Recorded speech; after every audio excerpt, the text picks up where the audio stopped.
নমস্কাৰ কি খবৰ মই নিৰঞ্জন বৰা মোৰ ইউটিউব চেনেল নিৰঞ্জন বৰালৈ আপোনালোক সকলোকে পুনৰবাৰ স্বাগতম জনাইছো যেহেতু বিএসএফ এচিএম এএসআই 2024-25 ৰ ইন্টাৰভিউ মই দি আহিলো মই যেটো এদিনো মাত্ৰ দুদিন পাস কৰি দুদিন আপোনালোকৰ প্ৰেক্টিস কৰি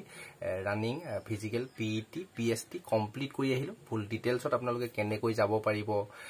কোচবিহাৰ যেটো 78 বেটেলিয়ন গোপালপুৰত পৰিছে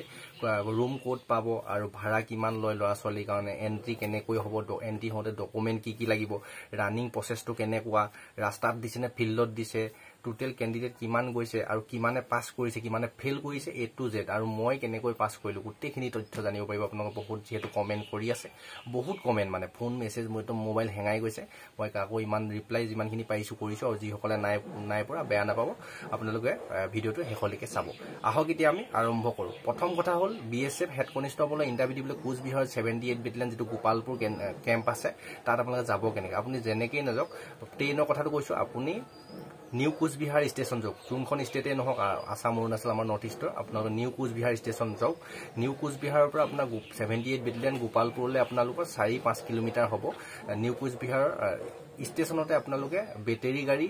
টেম্পো মেজিক মেজিক নাপাব বেটাৰী গাড়ী আৰু টেম্পো পাই যাব আপোনালোকৰ 30 টকা 20 টকা কিছুমান 40 টকা কিছুমান 50 টকাও লয় যদি ভাড়া কৰি নিয়ে অলপ বেছি হ'ব তাৰ পৰা লব আপোনালোকে এইদৰে যাব লাগিব আৰু তাৰ কেম্পৰ একেবাৰে ফ্ৰণ্টতে যিবিলাক মানুহৰ ঘৰ আছে তাতে আপোনালোকৰ মানুহৰ ঘৰবিলাক ভাড়া কৰিব লাগিব ল'ৰা ছোৱালী সকলোৱে ৰুমৰ ভাড়াবিলাক হৈছে 150 টকাৰ পৰা 200 টকা 250 টকা 350 টকা লাগে আপুনি যোনটোৱে পছন্দ হয় যোন ঘৰতে থাকিব বিচাৰে তাতে থাকিব পাৰিব আৰু ছোৱালীও পাই যাব ৰুম কোনো টেনচন ল'ব নালাগে তাৰ ওচৰৰ মানুহবোৰৰ ভালদৰে কথা বতৰা পাতি যাব আৰু আপোনালোকে গাৰ্জেন লৈ যাব যিসকল আগন্তুক দিনত আছে আৰু যিসকলেতো দি আহিলে নিশ্চয় গোটেই প্ৰসেসখিনি গম পাইছে তাৰপিছত ভাড়াটো কথা ক'লো এন্ট্ৰি কেনেকৈ হ'ব এন্ট্ৰি আপোনালোকে হ'ব লাগিব 6টা বজাত টাইম দিছে যদিও আপোনালোকে এন্ট্ৰি হ'ব লাগিব 3টা বজাত আমি যেটো লাইন ইয়াত ফটোবিলাক আপোনালোকৰ ভিডিওবিলাক পাই থাকিব মোৰ যিদিনা আসলে এন্ট্ৰি হৈছে 3টা বজাত পুৰা বৰষুণ আহি গ'ল আপোনাৰ 4টা মান বজাত সব টিম মই প্ৰায় 200 মান কেণ্ডিডেটৰ পিছত আছিলো লাষ্টত গৈ পেলাই 1 নম্বৰ প্ৰায় 16 নম্বৰ ৰানিং চেছ নম্বৰ পিন্ধিবলৈ পাইছো 18 নম্বৰ চেছ নম্বৰ পিন্ধিবলৈ পাইছো আপোনালোকৰ প্ৰথম গ্ৰুপত দৌৰিব পাৰিছো আৰু মোৰ দৌৰত টাইমটো লাগিলে 5 মিনিট 53 সেকেন্ড লৈ পাস কৰিলো আৰু হাইট উলালে মোৰ 166.1 সেন্টিমিটাৰ চেছ উলালে 85 নৰমাল ফুলাই 97 উলালেগে তাৰপিছত আৰু গুটেখিনি প্ৰসেস একেছতে কমপ্লিট কৰিলো পাস কৰিছো মানে মই তাৰপিছত ৰানিং প্ৰসেসটো ৰাস্তাত হৈছে নে ফিল্ড আছে ৰানিংটো ৰাস্তাত এনেকে 400 মিটাৰ আপুনি যে গুছি যাব লাগে টিকেটটা দিব আকৌ 400 মিটাৰ ঘূৰি আহিব লাগে 800 মিটাৰ হৈ গল আকৌ ইয়াৰ পৰা আকৌ 400 মিটাৰ যাব লাগে এটা টিকেট এটা দিব আকৌ 400 মিটাৰ আপোনালোকে ঘূৰি আহিলে আপোনালোকৰ টোটাল হৈ গল 1600 মিটাৰ ৰানিং কমপ্লিট হৈ যাব আৰু কোনো ধৰণৰ মানুহে টাইম নাচায় ডাইৰেক্ট আপোনালোকৰ সেন্সাৰ যেটো ডিজিটালাইজ হৈছে আজিকালি আপোনালোক কোনো মানুহে নাচায় আপুনি আগত গলো কথা নাই পিছত গলো কথা নাই আপোনালোকৰ ডিজিটালাইজ অসম পুলিচত যেনেকে বুকুত সেন্সাৰ লগাই দিয়ে আপোনালোক ইয়াত বুকুটো আপোনালোকৰ হেৰিটো দিছে যেটো চেছ নাম্বাৰটো আৰু ভৰিত দুটা চিপ পানী দিছে স্ক্যানাৰ কৰি হেতুতে আপোনালোকৰ টাইমিংটো ওলাব ল'ৰা ছোৱালী সকলোৱে ৰাস্তাতে হ'ব গ্ৰাউণ্ডে মানে আপোনাৰ পকাটো আপোনালোক পকা ৰাস্তা কোনো টেনচন ল'ব নালাগে তাৰ ৰাস্তাটো ফিল্ডত নহয় ফিল্ডৰ এটা মানে ৰাউণ্ড আপোনালোকে ৰাস্তাতে দৌৰাই দিছে আপোনালোক বহুত ভাল কাম কৰিছে প্ৰথম যদি অলপ টাইম বেছিও লাগিছে তাত ধুনীয়াকৈ পাস কৰি পাৰিব কোনো টেনচন ল'ব নাই খালি জোৰ দিলে হ'ল মই দেখিছে এদিন দৌৰিবলৈ গৈছো মাত্ৰ দুদিন গৈছিলো এদিন গাটো গৰম কৰি লৈ লাহে লাহে দৌৰি আৰু এদিন দৌৰিলোগে 6 মিনিট 34 সেকেন্ড লাগিলে আৰু ইন্টাৰভিউ দিনা গৈ মই 5 মিনিট 53 সেকেন্ড মাৰি পাস কৰি আহিলো তাৰ পিছতে টোটাল ক্যান্ডিডেট যদি চাই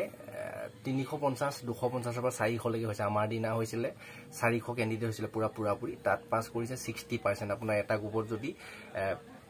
50টা দিছে তাৰে আপোনালোকৰ 15 পৰা 20টা ক্যান্ডিডেট ফেল কৰিছে আৰু বাকি সকলোখিনি পাস কৰিছে হিমান ফেল কৰা নাই আমাৰ দিনা যেটো বতৰটো ভাল কৰিছিল আৰু কিছুমান দিনত 280টা যদি যায় তাৰ 150 মানে পাস কৰিছে বহুতখিনি ফেল কৰিছে আৰু এক্স সাৰ্ভিসমেন এবাৰ চাকৰি কৰি থকা ক্যান্ডিডেটও আহিছে আৰু ফ্ৰেছ ক্যান্ডিডেটও হৈছে আমাৰ অসম নৰ্থ ইষ্টৰ বেছি হৈছে ওয়েস্ট বেংগলত আৰু ঝাৰখণ্ড বিহাৰৰ পৰা দুই এক ক্যান্ডিডেটহে পাইছো যেটো চেণ্টাৰবিলাক অল ইণ্ডিয়াত বনাইছে তাৰ মোৰ কি হল ইন্টাৰভিউৰ গুটেখিনি কথাটো গম পালে আৰু তাৰ পিছত এতিয়া এইখিনি কমেন্টখিনি গুটেখিনি অন্ত পৰিলে বুলি কৈছো যেটো মই ডকুমেন্ট কি লাগিব গোটেই প্ৰসেসখিনি অলৰেডি আগতে বনাই থৈছো এতিয়া হল এন্ট্ৰি হওঁতে আপোনালোকৰ ডকুমেন্ট লাগিব আধাৰ কাৰ্ডটো এডমিট কাৰ্ড আৰু যাৰ আধাৰ কাৰ্ড এডমিট কাৰ্ডত খেলিমেলি আছে তাতে আপোনালোকে জনাই দিলে হ'ল অকল আধাৰ কাৰ্ডটো আৰু এডমিট কাৰ্ডটোৱে লাগে এন্ট্ৰি হওঁতে তাৰ পিছতে আপোনালোকৰ ডকুমেন্ট যেতিয়া আধাৰ কাৰ্ড আৰু এডমিট কাৰ্ডটো চাই ভৰাই নিব তেতিয়া আপোনালোকৰ ৰোল নাম্বাৰটো মনত ৰাখিব লাষ্টৰ 4টা সংখ্যা যেটো ৰোল নাম্বাৰ বুলি দিয়া আছে এডমিট কাৰ্ডৰ হেতু মনত ৰাখিব তাত হৈ দিব আপোনালোকে কৈ দিলে হ'ল আপোনাৰ ফ্ৰেছটো চাব অৰিজিনাল ক্যান্ডিডেটটো হয় নহয় আপোনালোকে তাতে আপোনালোকৰ কৈ দিলে চাব মানে তাৰপিছত লগালগ ভৰাই দিয়ে আৰু আপোনালোকৰ কিবা যদি তাতে ডেট অফ বাৰ্থ গণ্ডগোল হৈ গ'ল বা নাম ভুল হৈ গ'ল তেতিয়া আপোনালোকে তাত জনাই দিলে হ'ব সকলোখিনি ঠিক কৰি দিব তাৰপিছতে আপোনালোকক লৈ যাব এখন ফৰ্ম ভৰাবলৈ ফৰ্মখনৰ এটা ফাইল দিব ফাইলটোৰ ওপৰতে আপোনালোকৰ নিজৰ নামটো ৰেজিষ্ট্ৰেশ্যন ৰোল নাম্বাৰটো আৰু কি পোষ্টত এপ্লাই কৰিছে BSF HCM ASI ষ্টনো ASI HCM ASI লিখি 2024-25 দি দিব হৈ যাব কম্পিটেন্ট বুলি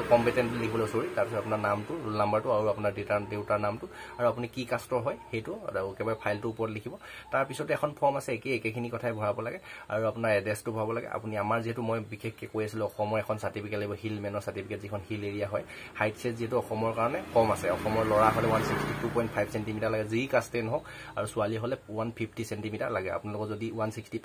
যি কাষ্ট নহয় SC ST OBC WS general যি নহওক 165 ওপৰত যদি নাই তেন্তে এনেক্সাৰখন লৈ যাওক মই যেহেতু অলৰেডি ভিডিঅ' বনাই আছে সেইখিনি ভিডিঅ' আপোনালোকে চাই ল'লে কোনখন এনেক্সাৰ তাৰপিছত আৰু যদি ছোৱালী 155 চেণ্টিমিটাৰ যদি তলত আছে তেন্তে এনেক্সাৰটো বনাই লৈ যাব আৰু ST সকলে সুধি আছিলে যে আমি এনেক্সাৰটো নিলে হ'বনে আৰু ST চেণ্ট্ৰেল ফৰ্মেটটো নিব লাগিব আপুনি ST চেণ্ট্ৰেল ফৰ্মেটটো নিলেও হ'ব যিকোনো আৰু বোলে এনেক্সাৰটো যিকোনো এটা মুঠতে লৈ গ'লে হৈ যাব এইখিনি কথা ক্লিয়াৰ হৈ গ'ল তাৰপিছত আপোনালোকৰ ডাইৰেক্ট চিপ বান্ধি পেলাই ৰানিং কৰাবলৈ লৈ যাব ৰানিঙৰ 50টা ৰানিং কৰিব ৰানিংটো 400 মিটাৰ যাব লাগে 400 মিটাৰ ঘূৰি আহিব লাগে এটা টিকেট দিব 800 মিটাৰ হৈ গ'ল আকৌ 400 মিটাৰ যাব লাগে 400 মিটাৰ ঘূৰি আহিবলৈ এটা টিকেট দিব আপোনালোকৰ 1600 মিটাৰ 800 1600 মিটাৰ হৈ গ'ল আৰু সম্পূৰ্ণ 1 ছেকেণ্ডো যদি বেছি লাগে আপোনালোকে ফেল কৰিব আৰু ফুল টাইম পাব 6 মিনিট 30 ছেকেণ্ড আৰু হাইট চেষ্টৰ ৰিলেক্সেশ্যন দিব এইটো কথা ক্লিয়াৰ হৈ গ'ল তাৰপিছতে আপোনালোকক বহাই থৈ দিব ৰানিং আগত কৰে পিছত কৰে মতলব যিসকল ফেল কৰে তেওঁলোকক অলপ সোনকালে ওলাবলৈ পায় যিসকল পাছ কৰে আপোনালোকক বহাই থৈ দিব বহাই প্ৰায় 3টা বজাৰ পৰা আপুনি 5টা ধৰি দিয়ক 5টাৰ পৰা 6টা বজাৰ ভিতৰত 4:30টাৰ পৰা 6টাৰ ভিতৰত মানে আমাৰটো 5টা 5:30 হৈ গ'ল আপুনি 6টাৰ ভিতৰত ওলাবলৈ পাব আগতে টিকেট কৰি নথব আপোনালোকে যদি আগত টিকেট কৰি থয় তেতিয়া গণ্ডগোল হ'ব তাৰপিছত আমিতো টিকেট কৰি থোৱা নাছিলোঁ মোৰ ইণ্টাৰভিউ গম পালে মই 5 ষ্টেপ ফোনত মাৰিলোঁ হাইট ওলালে 166.1 চেণ্টিমিটাৰ আৰু চেষ্ট ওলালে 85 নৰ্মেল ফুলাই 97 হ'ল বহুত ফুলাই দিলোঁ মই এইখিনি আৰু ৱেটটো তাত যিহেতু পাছেই কৰাই দিছোঁ ৱেটটো চোৱা নাই এইখিনি গোটেই প্ৰচেছখিনি কৰি দিলোঁ গোটেই যিমান কমেণ্ট আহিছিলে গোটেইখিনিয়ে উত্তৰ কৰি দিলোঁ খুব সোনকালে ইয়াতে ফটোবিলাক নিশ্চয় দেখি আছে আৰু ভিডিঅ'বিলাক লাষ্ট মুহূৰ্তৰ মোমেণ্টটো বহুত ভাল লাগে যেতিয়া আপোনালোকক 200-300 কেণ্ডিডেট একেলগে ওলাই আহে ইয়াৰ পিছতে ভিডিঅ'খিনি লগাই দিম আৰু আগত যেহেতু মই অলৰেডি চেণ্টাৰৰ ডিটেইলছখিনি দি ভিডিঅ' বনাইছোঁ আৰু যদি ইয়াতকৈ কিবা যদি জানিবলগীয়া থাকে তলতে ডেছক্ৰিপশ্যনতে টেলিগ্ৰাম চেনেলৰ লিংক আছে তাত জইন হৈ ল'ব হোৱাটছআপ গ্ৰুপৰ লিংক আছে তাত জইন হৈ ল'ব আৰু আপোনালোকৰ ইনষ্টা ID দি থৈছোঁ তাতো আপোনালোকে ফ'ল' কৰি তাত কিবা সুধিবলৈ পাৰিব হোৱাটছআপত সুধিলেও পাৰিব কিন্তু যিমান পাৰোঁ মই ৰিপ্লাই দিবলৈ সহায় কৰিবলৈ চেষ্টা কৰি আছোঁ আপোনালোকে এইখিনি ভিডিঅ' তাতে ব্যস্ত হৈ থাকিলোঁ তাত গৈ আজি যিহেতু পাইছোঁহি আমাৰ ইয়াৰ পৰা যদি চাই পেলাই 24ৰ পৰা 25 ঘণ্টা লাগে কিছুমান ট্ৰেইনত গ'লে যিহেতু কিছুমানত গ'লে অলপ খৰতকীয়া হয় 14-15 ঘণ্টাটো পাওঁহি বহুত কষ্ট কৰি আজিতো এতিয়া অলপ গা চা ধুই খোৱাই নাই ভাতেই খোৱা নাই আপোনালোকলৈ জাষ্ট ভিডিঅ'খিনি প্ৰস্তুত কৰিহে আপোনালোকক ইয়াৰ পিছত খাবলৈ যামগৈ আপোনালোকৰ ভিডিঅ'টো শেষলৈকে চাব সকলোলৈকে শ্বেয়াৰ কৰি দিব আগন্তুক যিসকলৰ আছে তেওঁলোকৰ সুবিধা হোৱাকৈ ভিডিঅ'টো শ্বেয়াৰ কৰি দিব আৰু যিসকলে দি গ'ল কোন তাৰিখে আছিলে পাছ হ'ল নে ফেইল হ'ল এইখিনি জনাব তাৰ কমেণ্টত জনাব তাৰপিছত আপোনালোকৰ যিসকল আগন্তুক ছোৱালী আছে 1 এপ্ৰিললৈকে মাৰ্চ 1 মেলৈকে যিহেতু সেইটো চেণ্টাৰ চলিব বুলি শুনি আহিছোঁ ছাৰহঁতক সুধি যিখিনি কনিষ্টেবল থাকে তেওঁলোকে জনাইছে আৰু আপোনালোক কেতিয়া আছে জনাব ভালদৰে দিব কোনো টেনশ্যন নাই ঘৰত যদি 10-15 ছেকেণ্ড বেছি লাগি আছে তাত জোৰ দি দিব সোমাই যাব আৰামছে কোনো টেনশ্যন নাই ইমান নোৱাৰা কাম নহয় ল'ৰা ছোৱালী সেইটো ফিজিকেল আৰু ইমান ইজি বুলিও আপোনালোকে নল'ব অলপমান কষ্ট কৰিব কষ্ট কৰিলে পাৰিব আৰু যদি কষ্ট নকৰে তেতিয়া নোৱাৰিব মই দেখিছে এদিন প্ৰেক্টিছ কৰি মাত্ৰ 2 দিন প্ৰেক্টিছ কৰি ধুনীয়াকৈ সোমাই আহিলোঁ মোৰ 62 কেজি ৱেট 166 হাইট ইমান পাতলা নহয় মানে মোৰ মোটা আচল মানুহটো গম পাই যিসকল ছাবস্ক্ৰাইবাৰ লগ পাইছোঁ আৰু বহু কেইজন ট্ৰেইনত যাওঁতেও লগ পালোঁ বহুত ভাল লাগিলে একদম পূৰা ক'ব নোৱাৰা ভাল আৰু যিসকলে তাত দেখিছে মানুহটো চিনি পোৱা নাই যিসকলে মাতিছে বহুত ধন্যবাদ আৰু কোনে মোক দেখিছিলে সেইখিনিও জনাব আৰু বহুতো লগ পাইছোঁ ছাবস্ক্ৰাইবাৰ বহুত ভাল লাগিছে এইটো নিচিনা আৰু মানে শান্তি নাই ইমানখিনি যে মানুহ চিনাকি হৈছে এইখিনি সকলোকে শ্বেয়াৰ কৰি দিব ঘৰখন পৰিয়ালটো সমাজখনৰ দেশখনৰ উন্নতি হোৱাৰ প্ৰতি এটা কাম কৰিছে আপোনালোকৰ লক্ষ্য উদ্দেশ্য পূৰণ হওক তাৰে কাৰণে ভগৱানৰ ওচৰত প্ৰাৰ্থনা জনাই আজি ভিডিঅ'টো পৰা ইমানতে ভিডিঅ' দিছোঁ লাইক কৰি দিব তাৰপিছতে ওলাই অহা মোমেণ্টটো আপোনালোক লগাই দিছোঁ ধন্যবাদ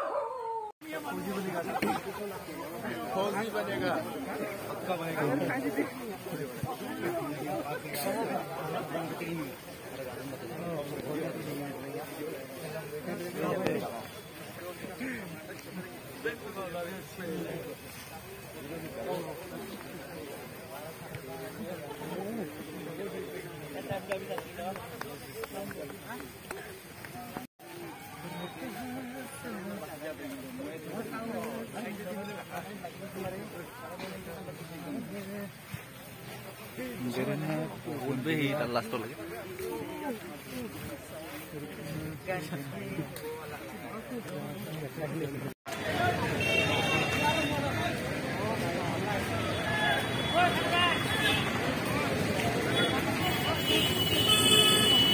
Ahí.